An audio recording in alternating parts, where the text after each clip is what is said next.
Notre Dieu ne connaît pas le confinement. Il demeure actif chaque jour de notre vie.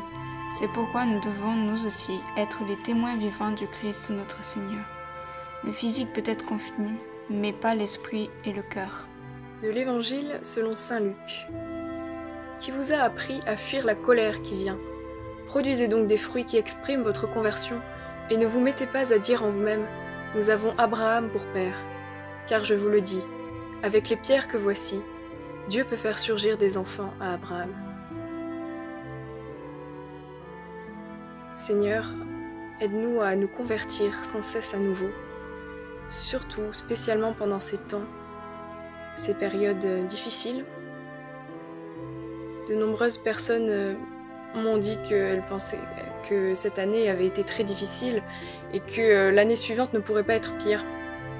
Je pense que humainement parlant, ça risque d'être faux. Je pense que l'année à venir risque d'être encore pire et même la suivante après, mais d'un point de vue humain. Et je pense que notre espérance, notre joie, notre paix ne doivent pas dépendre des événements du monde, de ce qui est humainement observable. Puisque nous sommes chrétiens, puisque c'est le règne de Dieu qui nous donne cette joie, cette force, cette paix. Et je pense qu'il est vraiment de plus en plus important que chaque jour, nous soyons rayonnants de cette lumière, de cette vérité, de cette paix, pour en témoigner auprès des autres, dans une grande compassion, un profond respect, une profonde ouverture. Et ça, je pense que ce n'est possible qu'en vivant une intimité très, très profonde avec Jésus-Christ, en l'adorant souvent, en le contemplant et en lui offrant toutes nos actions, en revenant sans cesse à lui, en le contemplant davantage. Donne-nous, Seigneur, ton amour, ta joie, ta paix, en faisant grandir notre intimité avec toi. Amen.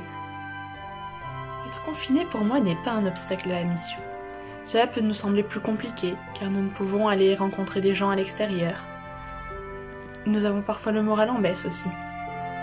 Pourtant, on peut rester missionnaire dans notre prière, dans notre quotidien en appelant quelqu'un qui en a besoin, ou avec des gestes pour les personnes qui nous entourent, un comportement qui respire du Christ. Sainte Thérèse de l'Enfant Jésus, qui est la sainte patronne des missions, n'est-elle pas restée un certain nombre d'années dans son Carmel?